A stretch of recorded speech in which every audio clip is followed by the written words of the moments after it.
Habari za saizi, mtu yeyote anayenitazama ndani ya taifa na nje ya taifa. Kwa majina naitwa Sosthenes Julius Mseche. Ninao ushuhuda mkubwa sana ambao mwaka 2015 nilikuwa naishi Dar es Salaam, nikiwa nimeokoka na mpenda Yesu. Nikasikia wito wa kuja Dodoma, maeneo ya Chamwino, Iringa Mvumi. Nikatoka na familia yangu na mtoto wangu, mke wangu akiwa anaitwa Frida Sosthenes Mseche, na mwanangu firstborn anaitwa Paul Sosthenes Mseche. Tukafika Iringa Mvumi. Nikaanza huduma ya missionary, nikatengeneza kikundi cha kuweza kutembea nacho vijijini maeneo mbalimbali. Tukafanya huduma ile ya missionary katika miezi 8. Lakini ghafla likatokea tukio moja katika maeneo ya Iringa Mvumi, wilaya ya Chamwino, Dodoma. Tukio hilo lilikuwa ni kubwa sana na lilitikisa pia hata katika maisha ya kila mtu. Na hata wakati wa utawala wa Mheshimiwa John Pombe Magufuli wakati anaanza kutawala, ile tukio ndio la kwanza kutokea. Hata mimi binafsi wakati limetokea halikunibariki kwa sababu sikutarajia kwamba ile tukio linaweza kutokea. Kuna watafiti walitokea Arusha wakija katika eneo la Dodoma, maeneo ya Chamwino, wakiwa katika field kuja kufanya utafiti wa ardhi. Wakawa wametoka huko wamekuja, inavyosadikika kwamba wakafika katika eneo la polini maeneo ya Iringa Mvumi, wilaya ya Chamwino. Wakaendelea kufanya shughuli zao za kiutafiti. Lakini kabla ya wale watu kufika pale, nyuma kulikuwa matukio yanatokea mara kwa mara katika hicho kijiji ninavyoelezewa, maana mimi sio mkazi hapo. Lakini baada ya matukio kutokea, watu wanauawa, watu wanafuatilia, imetokea kafanyaje. Lakini mwisho wa picha watu wamefika siku hiyo. Nakumbuka mimi nilikuwepo katika maeneo ya nyumbani karibu na huduma anayofanyia anapoabudu kanisani. Ilikuwa majira ya saa 7 tarehe 2 ya mwezi wa 10 2016. Ndipo wakaja watu wakaniambia, mtumishi wa Mungu, tunaomba tutolee taarifa kwenye mahoni speaker.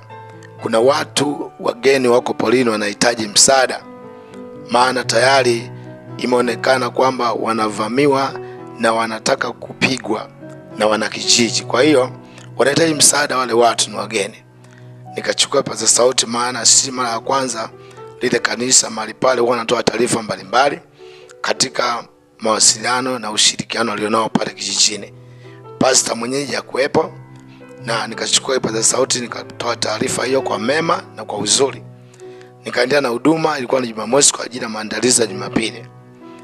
Mara jioni nasikia taarifa kwamba kuna watu wameuawa maeneo ya huko polini.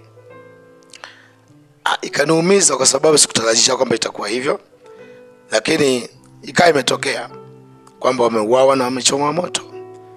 Mara tukapumzika usiku saa 9, naona mlango unafunguliwa kwa nguvu. Ninaitwa mwinjilisti, nikatoka nje. Kutoka nakutana na polisi. Basi nikatoa mikononi kwa ni mtuhumiwa katika hilo tukio. Tukakamata watu wengi tu, tukapelekwa makao makuu ya Central pale Dodoma. Tukakamata mimi na mchungaji wangu wa ile huduma ya mahali pale kijijini. Basi tukakaa pale katika kile kituo cha polisi. Upelelezi ukawa unaendelea. Ndani ya wiki moja wengine wakawa wamechujwa na mchungaji mwenyeji akawa amechujwa, wakaendelea na maisha ya kawaida, wakaachiliwa. Mimi na wenzangu zaidi ya 31 tukaingia gerezani Isanga. Maisha ya gerezani yakaanza. Kufika pale tayari ndani yangu nilikuwa na huduma naenda kufanya, lakini huduma ile imesimamishwa ghafla. Nitafanyaje? Kwanza kabla ya gerezani nianza kufanya huduma pale polisi.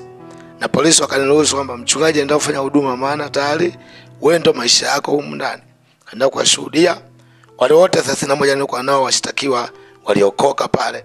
Mtu anapokutana na changamoto huwa muoga, ni rahisi kumkubali Yesu. Kwa hiyo mpendwa, nikwambie nao ushuhuda mkubwa. Kwa hiyo nilitoka na watu polisi pale zaidi ya 31 wameokoka, tukaingia gerezani. Kulikuwa pia na wanawake wakaenda kwenye gereza la wanawake. Kufika pale gerezani tukaanza maisha kuishi gerezani. Kwa sababu tayari na wito sikunyamaza. Kaa siku 2-3 nikasikia nianze kampeni ya kuhubiri Injili, maana hata kule nako kuna watu.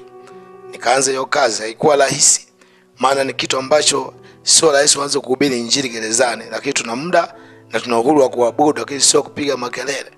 watu wana mawazo, wana feeling kibao kwa ajili ya mashtaka, wengine wamefungwa maisha. Kwa hiyo kama vile unaharibia utulivu wao. Lakini sikutaka kunyamaza. Tulivutana manyapala, ikafika mahali mkuu wa gereza kama Mungu alisema naye.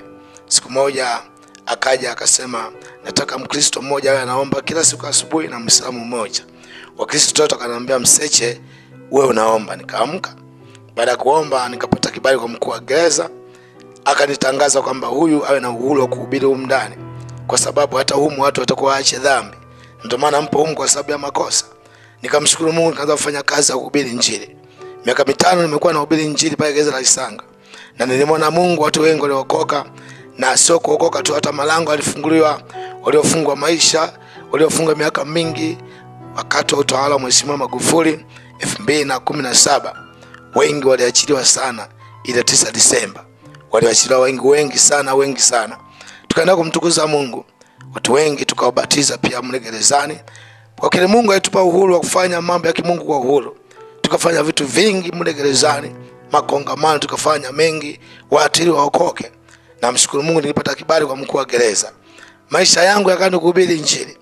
Lakini siku tukaitwa mahakamani, upelelezi ukawa umekamilika. Nikaa natamani kuona sasa majina yangu ya kukaa gerezani inatosha. Na kweli mwanasheria mkuu wa serikali akawa ameidhinisha upelelezi. Mara mimi nikaitwa wa kwanza kwamba sistahili katika lile shtaka, na nimeonekana sina shtaka, sihusiki. Nikabahatika kutoka na watu 15. Wengine wakawa wamebakia.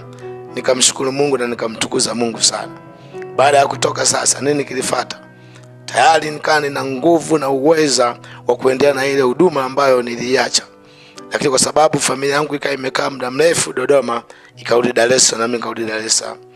Kuanzia hapo maisha yangu yakawa Dar es Salaam tena, na habari ya kumtumikia Mungu ikaendelea. Lakini shauku yangu kubwa sana ni kuhakikisha kwamba nawafikia watu wasiofikiwa. Maana ndio huduma yangu na ndio huduma mama. Kwa sasa ni mchungaji, lakini bado natumika na huduma ile ambayo kuwafikia watu wasiofikiwa. Na Mungu amenipa huduma ya kitume na wito na mzigo wa kufungua makanisa katika taifa na nje ya taifa. Kwa mpendo wanaonisikiliza na kunitazama, ushuhuda wangu ni mkubwa sana. Kiufupi tu, ziko changamoto ambazo nilipitia nikiwa gerezani. Na familia yangu na yeye ilipita changamoto. Hebu tafakari na kufikiri. Unamwacha mke na mtoto. Kwa bahati nzuri mmoja pia mke wangu ana mimba ya miezi 7. Na alijifungua mtoto wa kike nikiwa gerezani. Na nimetoka nikiwa mtoto na miaka 5 tayari. Kwa hiyo ni majambo magumu sana ambayo alimpata mke wangu, lakini alisimama vizuri na Yesu kwa sababu alikuwa ameokoka. Na kila weekend alikuwa anakuja kuniona gerezani na nitia moyo. Lakini sito hivyo. Pale pokuwepo alikuwa na watumishi wa Mungu walimtia moyo kwa maombi. Hakuweza kukata tamaa, aliendelea kusimama. Nampenda sana mke wangu, anaitwa Frida Sostensi Mseche. Kwa kweli ni sehemu kubwa ya ushuhuda, naye ana ushuhuda mkubwa. Kwa mpendo wa msikilizaji na mtazamaji, ninapatikana katika mawasiliano yafuatayo. Ukitaka kunipata, wasiliana na mimi kwa 0742, napatikana WhatsApp 845 0742 845 Haloteli 0625 733 480 0625 733 480. Mungu akubariki. Si mwingine ni Apostle Mseche. Kwa mtandao wa kijamii napatikana Facebook, andika Apostle Mseche utanipata. Na endelea kumtafakari Mungu na kumtumikia Mungu. Nafikiri ushuhuda huu utakugusa zaidi, unaweza kuwasiliana na mimi, nitakupa ushuhuda zaidi. Na Mungu akubariki. Amen.